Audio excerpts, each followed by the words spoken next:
Spiritual சொந்தங்களுக்கு வணக்கம். நாம் இன்று எந்த பதிவு பார்க்க போகிறோம் என்றால், செயற்கைக்கோள்களையே ஸ்தம்பிக்க வைக்கும் திருநள்ளாறு சனீஸ்வர பகவான். செயற்கைக்கோள்களை ஸ்தம்பிக்க வைத்து நாசாவுக்கே தண்ணி காட்டிய திருநள்ளாறு சனி பகவான் இன்று பல நாடுகள் செயற்கைக்கோள்களை விண்வெளிக்கு அனுப்பி வருகின்றன.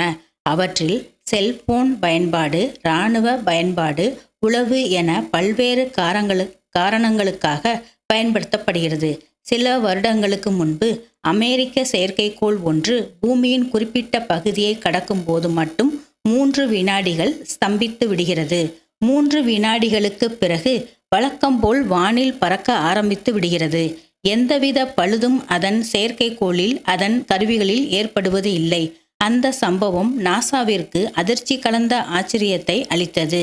இது எப்படி சாத்தியம் என்பதை ஆராய்ந்து கிடைத்த முடிவு நாசாவை மட்டுமல்ல, உலகையே மிரள வைத்தது. ஆம், எந்த ஒரு செயற்கைக்கோளும் பூமியில் இந்தியாவின் தமிழ்நாடு அருகில் உள்ள புதுச்சேரி திருநள்ளாறு ஸ்ரீ தர்பணேஸ்வரர் கோவிலுக்கு மேல் நேர் உள்ள வான் பகுதியை கடக்கும் 3 வினாடிகள் மட்டும் ஸ்தம்பித்து விடுகின்றன.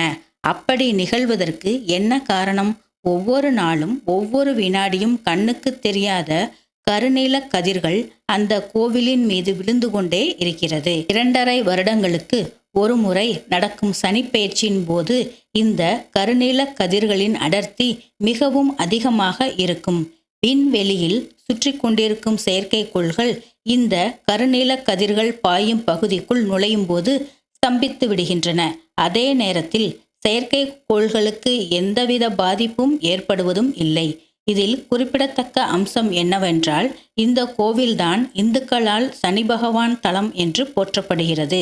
இந்த சம்பவத்திற்கு பிறகு நாசாவிலிருந்து பல முறை திருநள்ளாறு வந்து ஆராய்ச்சி செய்துவிட்டனர். மனிதனை மீறிய சக்தி உண்டு என்பதை உணர்ந்தனர்.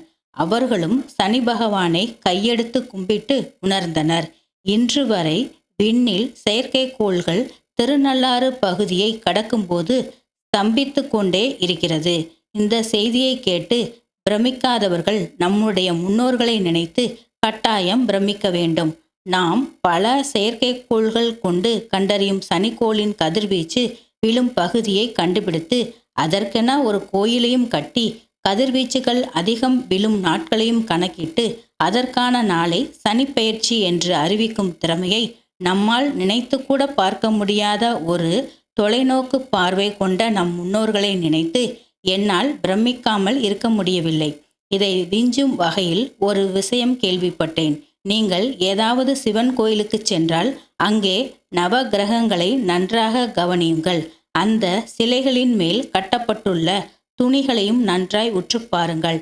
எந்த கோள் எந்த நிறத்தில் இருக்கும் என்பதை நம் முன்னோர்கள் கட்டி வைத்திருக்கும் அந்த துணிகளில் கண்டறியுங்கள். பிரமித்து போவீர்கள்.